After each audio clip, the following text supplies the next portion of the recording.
What's up? J Peso Boxing, coming at you with another video.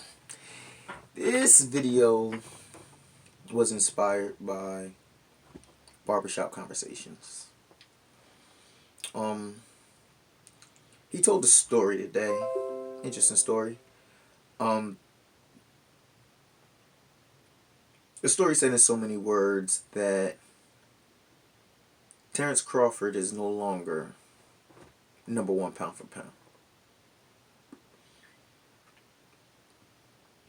He then goes on to say that he's not even the best welterweight in the division. He could make arguments that Errol Spence is better. He could even make an argument that Sean Porter is better. I don't think anybody believes that, but according to Barbershop Conversations, he can make that argument. He also states that Terrence Crawford, since moving up to welterweight, has only fought tomato cans.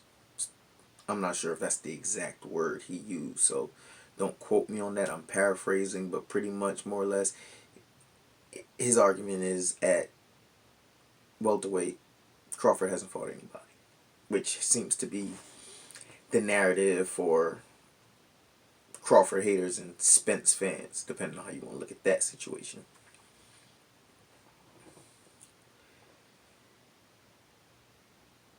Pound for pound means the best regardless of weight. I'm going to say that again. Pound for pound means the best regardless of weight. So if you're number one at 135, 140, pound for pound, and you move up in weight, that doesn't knock you off the pedestal. The fact that you're able to move up in weight and you're still fighting guys and you're still beating guys is a testament to your pound for pound supremacy. Now, don't get me wrong, who you're fighting makes a difference, but not when you're fighting who you're supposed to fight.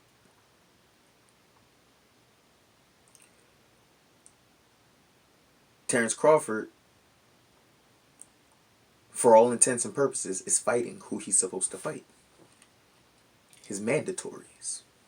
I mean, what else is he supposed to do? As a championship fighter, I expect a championship fighter to take one of two fights.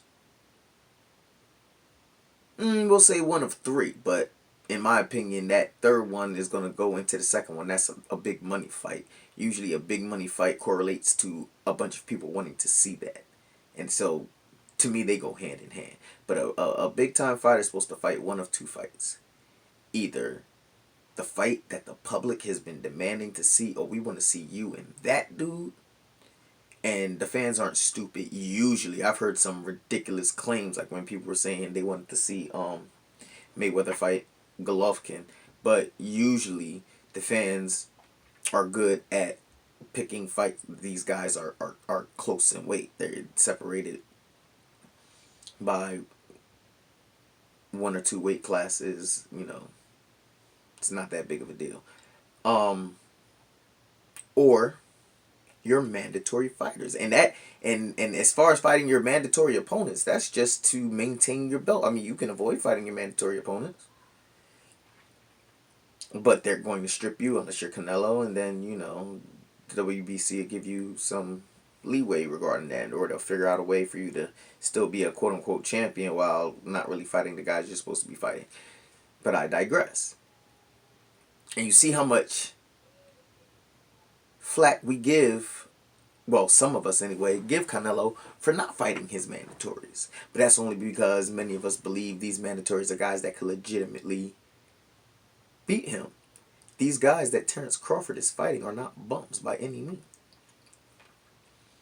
They are at the very least in the top 15 of the WBO rankings, because that's the belt that he holds.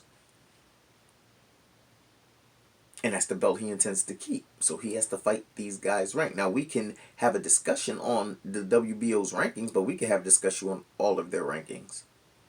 Honestly. So as far as fighting your mandatories, he actually even compared it to Deontay Wilder. Deontay Wilder is doing the same thing. He's fighting his mandatories unless he can make, and you see the big fights he was able to make. Luis Ortiz, Tyson Fury, when he was able to make them, he made them. He has been unable to make the Anthony Joshua fight for whatever reason. We're not going to go into that. But he's been he's been unable to make that fight. So in the interim, he's fighting who he has to fight to maintain his belt. That's what he has to do. That's what Terence Crawford is doing. Terence Crawford didn't pick him. Essentially, the WBO picked him. So if you have beef with the WBO or have beef with Spence. Because I hear Terence Crawford online calling out Errol Spence. I don't hear Errol Spence saying much to Bud.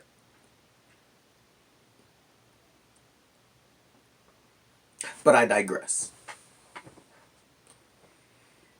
The point is, he's established the verbiage he used was no longer, which tells me at a certain point he considered Terence Crawford number one pound for pound. So, we're going to stop right there. Terence Crawford was number one pound for pound in his eyes.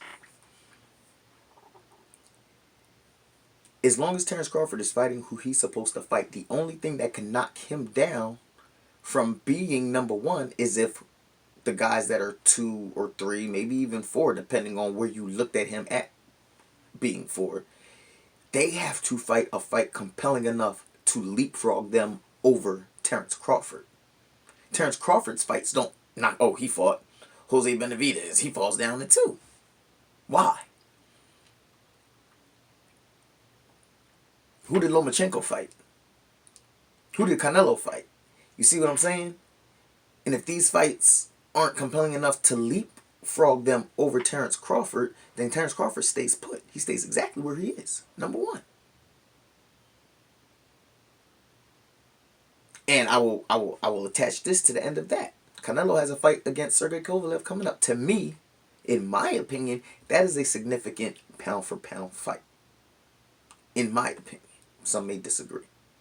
That is a fight significant enough to leapfrog should Canelo win. That is a fight that's significant enough to leapfrog Canelo over Terence Crawford, knocking Terence Crawford down to 2, making Canelo number 1.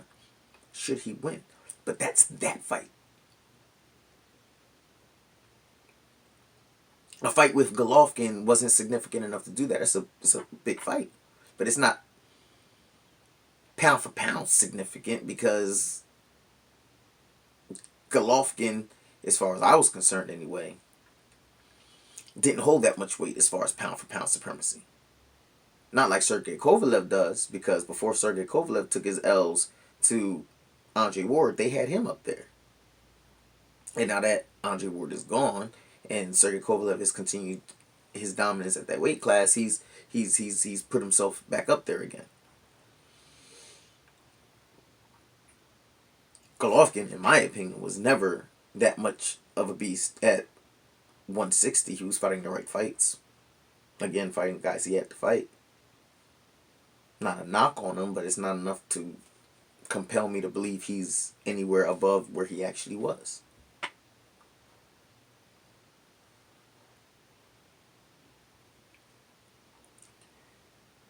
Not only that, but like I said, we have to look at who's willing to fight.